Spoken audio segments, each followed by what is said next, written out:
के क्रम भगवद गीता यथारूप के 2.65। यद्यपि प्रभुपाद जी ने उससे तात्पर्य नहीं लिखे, लेकिन फिर भी आप लोग की कृपा से हम थोड़ा उसको चर्चा करेंगे। हमारा क्रम है हर टेस्ट भी समझना, क्योंकि कृष्ण तो बोले उसको। तो आज का श्लोक है, प्रसादे सर्व दुखानां हानिरस्य पजायते प्रसन्ना चेतसा आभ्यासु बुद्धि पर्यवतिष्ठते। प्रसादे, कल हम लोग प्रसाद का चर्चा किए थे। कृष्ण को अर्पित करने से प्रसाद होता है। प्रसाद का अर्थ कृपा भी होता है, नहीं? कृपा को ही प्रसाद कहते हैं। और जो अर्पित करते हैं प्रसाद, कृपा करके स्वीकार करके हमको देते हैं, वही प्रसाद है। तो इस प्रकार ये प्रसाद को प्राप्त करने का विधि काल बताया गया था कि राग द्वेष से विमुक्त होकर के अगर भगवान की निर्देश के अनुसार हम विषय भोग करेंगे, अपने आप को कंट्रोल करके, विधेयात्मा होकर के, अपने मन बुद्धि को बस में रख करके, अंतःकरण को बस में रख करके भगवान के आदेश के अनुसार, भगवान के आदेश फॉलो करने से अंतःकरण शुद्ध हो ही जाएगा, बस में हो ही जाएगा। ले दे करके हम ये नहीं कहेंगे कि हम अपने बुद्धि इंद्रिय अंतःकरण को बस में करके, नहीं, बस में करना हमारा बस का बात नहीं है। We can do it. तो हम क्या कर सकते हैं, जो कुछ हमारे पास है कृष्ण के चरण में समर्पित करते हैं। Krishna, I am fully yours, so whatever you want to make me dance, I am ready to dance as per your desire, I am your puppet. इस प्रकार करने से ये अंतःकरण ऑटोमेटिक वशीभूत हो जाते हैं।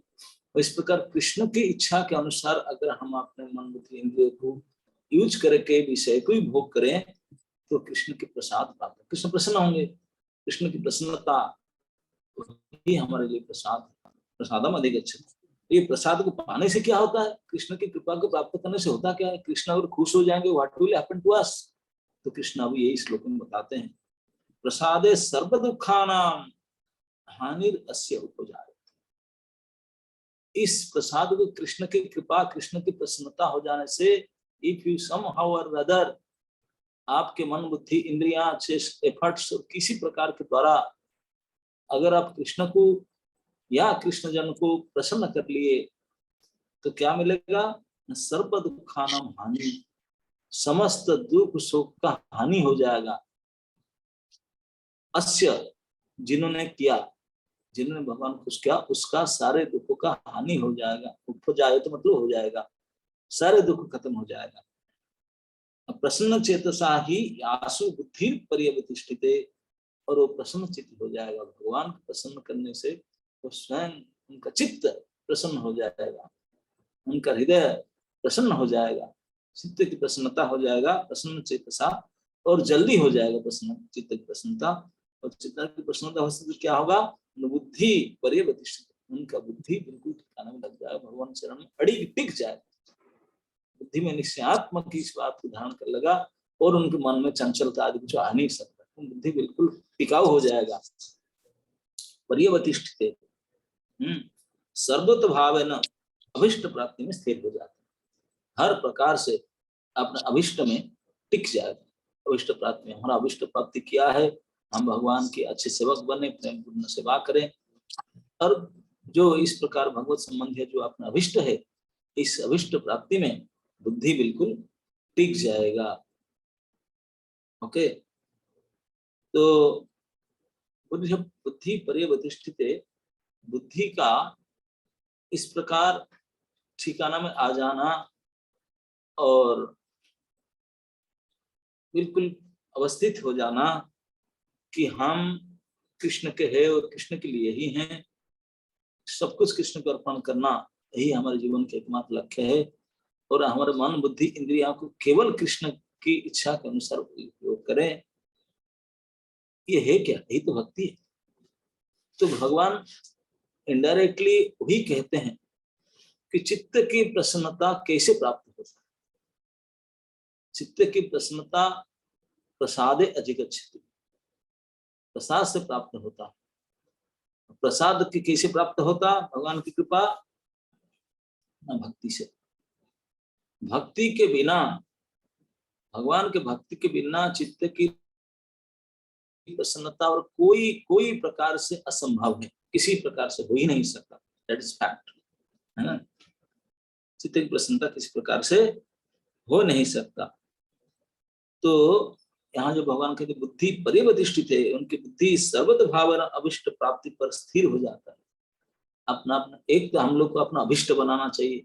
हम लोग का अपना अभिष्ट पता नहीं, what is our goal of life, इसको बिल्कुल पक्का कर लेना चाहिए, है ना। What is the goal of our this life, बड़ी ये जो हम मन बुद्धि इंद्रिय प्राण जीतते खाते फॉर व्हाट, एक निश्चय डिसीजन में आ जाना चाहिए, है ना। इसी को कहते हैं, और ये डिसीजन भी आता है भगवान की कृपा से। बुद्धि पर्यवधिष्ठित, बुद्धि सर्वित भावना अपना अभिष्ट के प्रति स्थिर हो जाता है। अपने पहले अभिष्ट बनाओ, अभिष्ट में बुद्धि डिग जाता है। कैसे डिग जाता है? न प्रसाद है। प्रसाद में कैसे डिग जाता है? कोई और आशा नहीं करता, क्योंकि चित्त की प्रसन्नता हो जाता है उसका। वो यार ऑल ले दे करके प्रसन्न होने के लिए तो काम करते हैं, लेकिन कितने काम कर करके अनंत जन्म से अनंत प्रकार प्रयास करते रहते हैं, चित्त की प्रसन्नता तो होता ही नहीं। चित्त की प्रसन्नता की प्राप्ति नहीं कर पाते हैं। चित्त की प्रसन्नता की प्राप्ति तो केवल ही केवल भगवान की परिचर्यामय भक्ति के द्वारा, मतलब अपने इंद्रियों को भगवान की सेवा में लगा करके, मन को लगा करके प्रेम से जो काम करते हैं, इसी को बोलते हैं इंद्रियों को भगवान की सेवा में लगाना। यही भक्ति, साधन भक्ति। इस भक्ति के द्वारा ही वास्तविक कोई चित्त की प्रसन्नता प्राप्त कर सकता है। तो प्रयत्न चेतसः, क्योंकि भक्ति की छोड़ करके चित्त की प्रसन्नता नहीं होती। श्रीमद् भागवत महापुराण उसका प्रमाण है।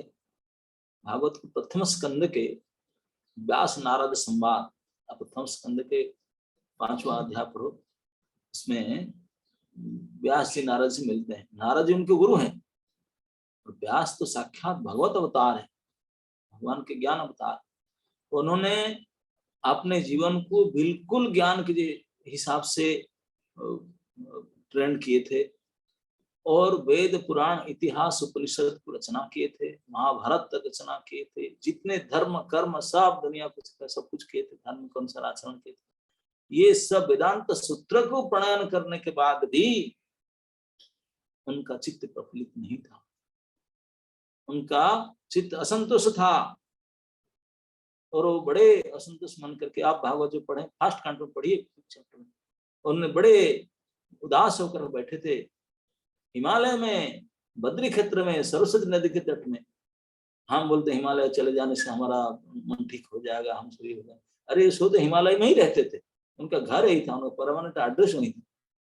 और जितने जितने धार्मिक वेद वेदांत सब पढ़ने लिखने समझाने के बाद भी, सब कुछ करने में वो अपने आप को डिसीजन नहीं करते, भाई I am should be satisfied, मैं इसे चंचल क्यों हूं, मेरा बुद्धि प्रसन्नता क्यों प्राप्त नहीं करता, मेरा चित्त प्रसन्नता क्यों नहीं होता। वो खुद ही डिसाइड नहीं कर पा रहे थे। इस प्रकार संतुष्ट चित्त से जब बद्रिकाश्रम में थे, तो उनके श्री गुरु श्री नारद जी ने वहां पहुंचे थे। तो नारद जी देखकर उनको, व्यास जी आप तो ऐसे ऐसे उनका पढ़ाई की, बोले what happened, you are looking very morose, आप तो ऐसे उदास देखते हैं, क्या बात। तो फिर उन्होंने अपने उदासी की बात बताया, बोले पता नहीं क्या ये सब तो किया, और क्या कमी रह गया नहीं किया, गुरुजी आप ही बता दीजिए, हमारा तो आप ही बता दीजिए। तो नारद जी ने उनको आप पढ़िए उपदेश दिए हैं नारद जी ने, और उसको लगभग प्रथम स्कंद 5 अध्याय के 8 और 9 ये 2 श्लोक में देखेंगे। तो इसमें नारद जी उनको समझाते हैं कि हे व्यासदेव, आपने बहुत समर्थ व्यक्ति हैं, बहुत कुछ अपने रचना किए, सब कुछ के संसार के कल्याण के लिए, लोगों की भलाई के लिए, लेकिन क्या ना, भगवान के अमल जस को जितने बढ़ावा देना चाहिए उसको आप वर्णन नहीं किए, भगवान की प्रसिद्ध लीलाओं को श्रेष्ठ रूपेण वर्णन नहीं किए। इस भगवान के महर से आपने भगवान की परम पवित्र लीला कथाओं को एवं उसकी महिमा को स्पष्ट रूप से वर्णन नहीं किया, इधर उधर मिला मिला करके किए, स्पष्ट रूप से नहीं किया। और इसके कारण आपका चित्त में असंतोष प्राप्त होता है। तो मैं बताता हूं, आप स्पष्ट रूप से आप समर्थ हो, बिल्कुल भगवान के ऊपर भरोसा करके आप एकांत चित्त में समाधि से उनको दर्शन करो, चिंतन करो। अब उनके नारद जी के उद्देश्य व्यास जी ने किए, अपने समाधि में जा करके और विशुद्ध हृदय से अपने भक्ति भाव से भगवान चिंतन किए। और आपने जो धर्म और ज्ञान को वर्णन किया, ये सब असंपूर्ण है, अभावपूर्ण है। भक्ति के द्वारा विशुद्ध मन से भगवत लीला कथाएं स्वयं स्फुरित होता है। भक्ति से भगवत लीला स्वयं स्फुरित होता है।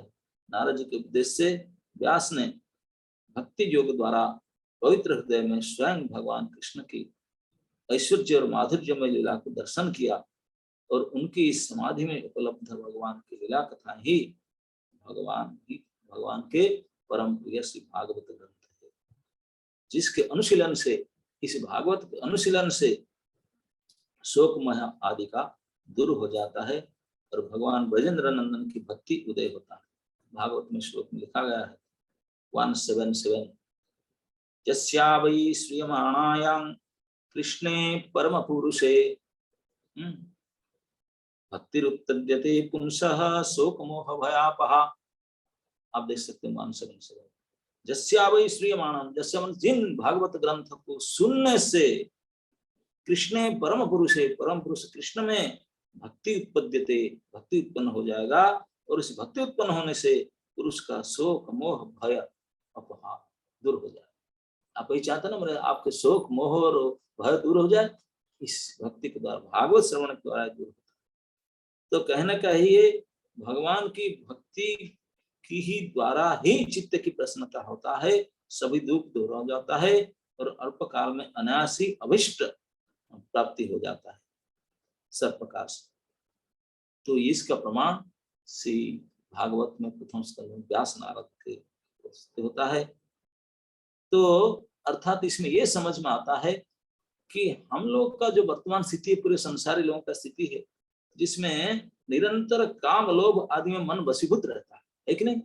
हम लोग सब इसी स्थिति में पड़े, निरंतर कंटिन्यूअस काम लोभ मोह से बिल्कुल बुरी तरह से पराजित हमारे मन बुद्धि इंद्रियां।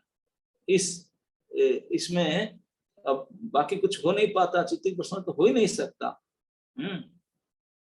लेकिन इस अवस्था में हम और कोई भी ज्ञान योग ध्यान नियम उपासना कितने करो वो हेल्पफुल नहीं होता, केवल भक्ति का लाभ। कृष्ण भजन में साक्षात सुप्रसन्नता लाभ करता है। जम नियम आदि अष्टांग योग को अवलंबन करने से ऐसा मन शांत नहीं होता। इस विषय में प्रमाण है, अनेक शोभरी ऋषि 10,000 साल तक पानी के अंदर रहकर तप किए थे, इतने प्रचंड, लेकिन मछलियों के संग को देख कर, अति क्रीड़ा को देख करके इतने उत्तेजित है, मन को कंट्रोल नहीं कर पाए। उठकर आके मथुरा में मानधाता महाराज के 50 कन्या थे, 50 बेटी को 50 रूप धारण करके शादी की और भोग किया अनेक काल तक, लेकिन फिर भी मन की लिप्सा उनका पूर्ण नहीं हुआ। अंततः फिर दुखी होकर के फिर सब छोड़ करके भगवत भक्ति किए, उपासना किए। इस भगवत भक्ति के द्वारा ही मन को बस में करके फिर अपना अभिष्ट सिद्धि किए, जिनके द्वारा उनके सारे पत्नी भी उनका फॉलो करके उनका भी सिद्ध हुआ। महाराज जजाति के एक्सपीरियंस लेते हैं। जजाति महाराज ने, अब क्या कहूं, 2 पत्नी थे उनके, लेकिन देवजानी को भोग करने के लिए उन्होंने अपने बेटों से एक्सचेंज किया अपने यूथ को। उनको साफ मिला, बूढ़े हो गए थे जवानी में, तो अपने बेटों से एक्सचेंज करके उनके जवानी ला करके 1000 वर्ष तक देवजानी के साथ भोग किए। लेकिन फिर भी उन्होंने स्वयं कहे कि जैसे आग में घी डालने से आग नहीं बुझता, ऐसे मेरा काम आना कभी तृप्त नहीं हुआ। 1000 वर्ष तक मैं ऐसे जीवकपन, बूढ़ापन को हटाकर जीवक बन करके फिर भोग किया, जातु काम कामाना, कभी काम का तृप्ति नहीं हुआ। और अंततः उन्होंने को भी समझ आया, सब छोड़कर उन्होंने फिर भगवान भक्ति करके इसी से मन को कंट्रोल करके फिर अभिष्ट सिद्धि किए। विश्वामित्र ऋषि, अरे कहते हैं 50-60 हजार साल का बड़े ध्यान इंद्रिय संयम के द्वारा कितने ऊपर स्थिति को चले गए, तो नया स्वर्ग क्रिएट कर डाले किसके, लेकिन फिर भी मेनका के पायल की झंकार से मन विचलित हो गया, फिर पतित हो गए, फिर सब प्रकार छोड़ के तो कर नहीं पाए, लेकिन अंततः वशिष्ठ के संग से फिर भक्ति योग में आकर के फिर अपने मन को चित्त की प्रसन्नता करता है। तो इसलिए अनेक प्रमाणों से ये प्रमाणित होता है कि भगवान के भक्ति के बिना, भक्तिमय सेवा के बिना चित्त की चंचलता, चित्त की स्थिरता, चित्त की प्रसन्नता तो हो ही, मन चंचलता तो मिटेगा नहीं और प्रसन्नता तो हो ही नहीं सकता। चित्त में जो क्षोभ रहेगा ना, कैसे हो सकता, नहीं हो सकता। देखिए दो ही मार्ग है हमारे, एक जोग मार्ग, एक भोग मार्ग।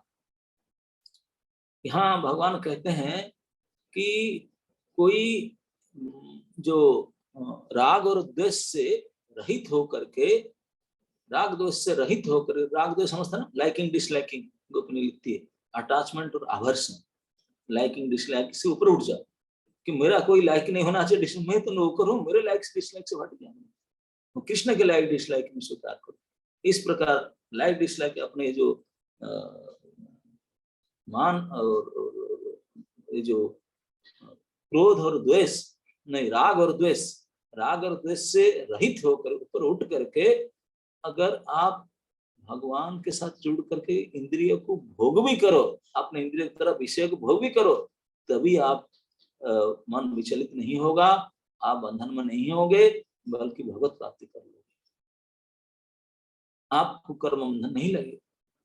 लेकिन कितने भी संयत हो करके मन बुद्धि इंद्रिय को बहुत ठोकर मार थप्पड़ मार मार करके कंट्रोल करके, लेकिन अगर राग और द्वेष से मन वंचित नहीं है, राग द्वेष से युक्त हो करके इंद्रिय को थोड़ा भोग क्या, केवल चिंतन मात्र करने से पतन हो जाता है।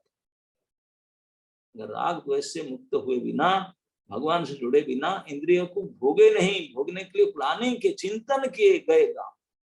और यहाँ जो राग द्वेष से मुक्त है और जो भगवान की हो चुके हैं, तो उसको इंद्रियों को भोग करने पर भी उनका कुछ फर्क नहीं पड़ता, उनका कोई प्रश्न हो जाता। तो इसलिए ये भोग मार्ग जोग मार्ग, देखिए एक वक्ता ने मुझे बता रहे थे, भक्त ने बोले भगवान के लिए बेचैन होना, व्याकुल हो जाना, भगवान को प्राप्त करके इतनी प्रसन्नता हो जाना, ये दो ही काम है। हम भगवान को प्राप्त हुए, भगवान दर्शन करता हूँ, भगवान, इसमें परम प्रसन्न हो जाना, और भगवान नहीं मिले इसलिए व्याकुलित हो जाना, ये दो ही इतने पावरफुल है कि चित्त को द्रवित करता है। ध्यान दीजिए, ये दो चीज से चित्त द्रवित होता है, मतलब चित्त मेल्ट हो जाता, बिल्कुल नरम हो जाता, मुलायम हो जाता, चित्त द्रवित। सर्वम भट्टाचार्य बोले मेरे तो स्टील का बना हुआ, स्टेनलेस स्टील का हृदय था, ये आपके संग क्या पावरफुल ब्लास्ट करने से इसको मेल्ट नहीं कर पा रहा था, आपको प्रचंड प्रताप मेल्ट कर डाला उसको। चित्त को दृढ़, इतने पत्थर जैसा, लोहे जैसा हमारा हृदय को मेल्ट करने के सामर्थ्य केवल भगवत भक्ति के, भगवत सेवा का रहता है। और भगवत सेवा भक्ति में सबसे परम पावरफुल है भगवत श्रवण। ठीक प्रकार से अगर हियरिंग किया जाए, मोस्ट पोटेंट प्रोसेस, जैसे वे श्रीयमाणा नाम कृष्ण परम पुरुष भक्ति रूप पुंसा शोक मोह व्यापा, ये जो प्रोसेस को बोलते हैं कि भगवान के लिए परम प्रसन्न होना, भगवान के लिए व्याकुलित होना, इसमें चित्त द्रवित हो जाता है, चित्त बिल्कुल मुलायम हो जाता है। ऐसे द्रवीभूत अवस्था में जो कलर डालेंगे, कपड़ा का रंग करने के लिए पहले भिगा देते ना, सूखा नहीं होता, गर्म पानी में भिगा देते हैं, जो थोड़ा द्रव हो जाता है, जो कलर डालेंगे रंग उसी चढ़ जाएगा, फिर मिटेगा। ठीक इसी प्रकार द्रवीभूत चित्त में अगर संसार को बैठा तो संसार से मन लग जाएगा, संसारी हो जाएंगे घोर, उसमें अगर भगवान को लगा दिया तो भगवान भी छुड़ेंगे, वही बैठ जाएंगे। ये द्रवीभूत अवस्था है। ये द्रवीभूत सबसे गोपियां ने जब भगवान बांसुरी बजाए रासलीला में, तो गोपियां ने जाने के लिए बिल्कुल तड़फड़ा दौड़ने लगे, तो उनके पिता माता भाई बंधु पति बेटे सब मिल करके उनको अटका दिए, मकान में घर में बंद कर दिए, बांध डाले, लेकिन इतने भगवान के लिए व्याकुलित हुए कि उनके अंदर जो रजगुण और तमगुण था तो तुरंत नाश हो गया। कृष्ण के लिए व्याकुल होने से, बेचैन होने से हमारा समस्त रजोगुण तमोगुण तुरंत ही नाश हो जाता है। हानि अस्य उपजायते, ये रजोगुण तमोगुण नाश। तो कृष्ण के पास मैं जाऊंगी, कृष्ण को प्राप्त होंगी, इसके प्रसन्न हो गए, बेचैन होकर प्रसन्न हुए। वो जो खुशी था, जो प्रसन्नता के कारण सत्वगुण भी नष्ट हो गया, तीनों गुण खत्म है, गुणातीत हो करके अपने शरीर को, क्योंकि शरीर गुण से बना हुआ है, क्योंकि प्रकृति का काम है इस संसार और शरीर, इस संसार और शरीर प्रकृति का कर्म है, तो हम दोनों में फंसते हैं, लेकिन दोनों से ऊपर जाएंगे। जो प्रकृति त्रिगुणात्मिका है, ये तीन गुण से अगर कृष्ण के लिए व्याकुल होकर, कृष्ण के लिए प्रसन्न होकर के अगर त्रिगुण से ऊपर उठ जाएंगे, तो ना तो संसार ना शरीर हम रहेंगे, उसमें ऊपर उठ जाएंगे। तो शरीर को छोड़ करके उन गोपियां ने जिनको अरेस्ट करके घर में जबरदस्ती कबाड़ बंद कर रख लिए थे, बोलो तो विकल होकर के रजतम गुण को नष्ट कर दिए थे, और कृष्ण के मिलन की प्रसन्नता से अपने सतगुण को भी नष्ट कर डाले, और शरीर की जो प्रकृति के कर्म उसको ही छोड़ करके गुणातीत होकर के बहुत जल्दी ही सबसे पहले कृष्ण के पास पहुंच गए। जो दौड़ कर गए उनसे पहले पहुंच गए, फास्ट उनको पहुंच गए। तो कृष्ण प्राप्ति की ही उपाय है, भगवत प्राप्ति की। किसी प्रकार से ये भाव कैसे आ गया कृष्ण के प्रति व्याकुलता, भगवान के बारे में जानेंगे, भगवान के बारे में सुनेंगे, अपने इंद्रियों को भगवत नाम आदि जप कर शुद्ध कर, तभी तो होगा ना।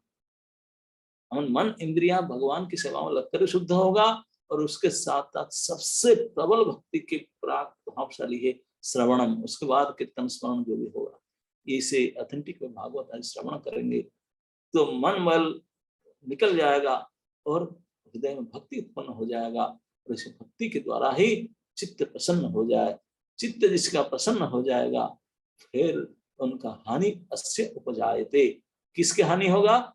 सर्व दुखाना, सारे दुख का हानि, शोक मोह भय सब खत्म हो जाएगा, और तो आप उसको छोड़ ही नहीं सकते। बुद्धि बिल्कुल परिवर्तित है, बुद्धि बिल्कुल अपना अभिष्ट प्राप्ति के लिए एक बार स्थित हो जाएगा, अड़िग हो जाएगा, टिक जाएगा। Okay, who is that? Smarana, Simran, you want something else? Okay? Thank you so much महाराज जी, बहुत सारे पॉइंट्स सीखने को मिले मुझे। पहला तो ये कि जो हमें प्रसाद का मीनिंग समझ में आया। प्रसाद कुछ नहीं बल्कि सिर्फ और सिर्फ कृपा होती है भगवान की। We cannot control our senses, but if we act according to Krishna's will, then if we are able to act according to Krishna's will, then that is कृपा। उसको हम एज अ कृपा समझ सकते हैं। और फिर आपने हमें बताया कि श्रील व्यासदेव इतने सारे ग्रंथ लिखने के बाद भी उनको सेटिस्फैक्शन नहीं मिला था, तो फिर उनको नारद मुनि ने कहा कि भगवान को, क्योंकि उन्होंने भगवान को ग्लोरीफाई नहीं किया था, तो उनको ये इंस्ट्रक्शन दी कि वो भगवान को की ग्लोरीज बताएं। तो फिर उन्होंने भागवतम लिखा, और ये प्रमाण है कि जो भागवतम पढ़ते हैं उनको कितना सेटिस्फैक्शन मिलता है। और फिर आपने बताया कि हमें अपनी लाइकिंग्स और डिसलाइकिंग्स से ऊपर उठने का प्रयास करना चाहिए। और फिर बताया कि ये श्रवण इतना इम्पोर्टेंट है कि हमारे अंदर, हमारे हार्ट को भी मेल्ट कर सकता है और भगवान के प्रति आसक्ति बढ़ा सकता है। तो Shravan is very important. Please bless me Maharaj so that I can hear your lectures attentively.